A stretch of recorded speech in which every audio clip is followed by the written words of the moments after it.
পবিত্র কাবাঘর থেকে মাত্র ২১ মিটার দক্ষিণ পূর্বে জমজম কূপের অবস্থান। জমজম কূপের পানি আল্লাহর কুদরতের এক বিস্ময়কর নিদর্শন। প্রতি বছর বিভিন্ন দেশ থেকে হাজিরা হজ করতে এসে এই জমজম পানি পান করেন। সেই সাথে দেশে ফেরার পথে পরিবারের জন্য জমজমের পানি নিয়ে আসেন। আল্লাহ তাআলার বিস্ময়কর নিদর্শন এ কূপের পানি উত্তোলন শেষে মাত্র ১১ মিনিটে কূপটি পানিতে পরিপূর্ণ হয়ে যায়।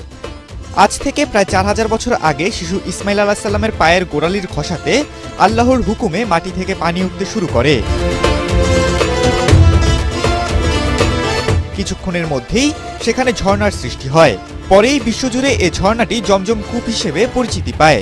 এছাড়াও জমজম কূপের রয়েছে নানা ইতিহাস।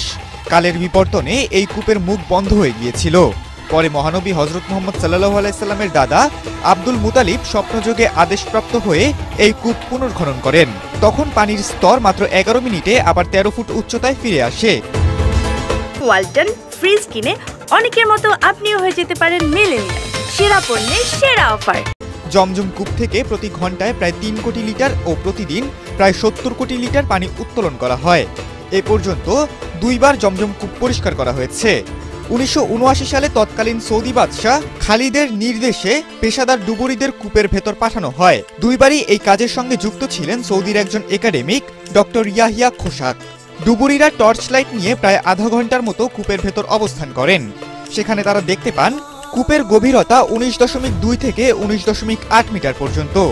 এর মধ্যে ৯ মিটার পর্যন্ত প্লাস্টার করা অংশের নিচের পানির মধ্যে কম্পাসের কার্যকারিতা বন্ধ হয়ে যায়।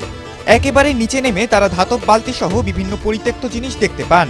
কূপের আশপাশ থেকে সাবমার্সিবল পাম্প দিয়ে পানি উত্তোলন করা হয়। এতে কূপের ভেতর পানির স্তর ৫ মিটারে নেমে আসে। তখনই কয়েক মিনিটের জন্য পানির উৎস দেখতে পেরেছিলেন ডুবুরিরা। জমজম কূপের সৃষ্টি থেকে আজও পানির স্বাদ, গন্ধ ও গুণাগুণের কোনো পরিবর্তন হয়নি। জমজমের পানিতে ফ্লুরাইডের পরিমাণ বেশি থাকায় এই পানিতে কোনো জীবাণু জন্মাতে পারে না। আজ পর্যন্ত জমজমের পানিতে একটি ছত্রাক কিংবা শৈবালও জন্মায়নি। অলৌকিকভাবে জমজমের পানি পরিশোধন হয়ে যায়। পৃথিবীর বিভিন্ন দেশের বিজ্ঞানীরা জমজম কূপের পানি রহস্য উদ্ঘাটনের জন্য গবেষণা চালিয়ে যাচ্ছেন। জমজম কূপের পানির কোনো রং বা গন্ধ নেই, তবে এর বিশেষ স্বাদ রয়েছে।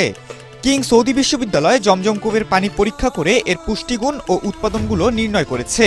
জমজম পানির প্রতি লিটারে আছে ১৩৩ মিলিগ্রাম সোডিয়াম, ৯৬ মিলিগ্রাম ক্যালসিয়াম, ৩৮.৮৮ মিলিগ্রাম ম্যাগনেসিয়াম, ০.৭২ মিলিগ্রাম ফ্লোরাইড, ১২৪.৮ মিলিগ্রাম নাইট্রেট, ১২৪ মিলিগ্রাম সালফেট।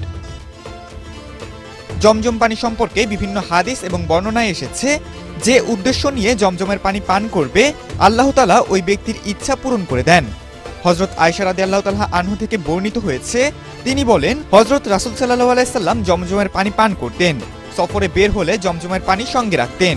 এ পানি অসুস্থদের ওপর ছিটিয়ে দিতেন এবং তাদের পান করাতেন। খালিদুল ইসলাম তানভীর, এটিএন বাংলা।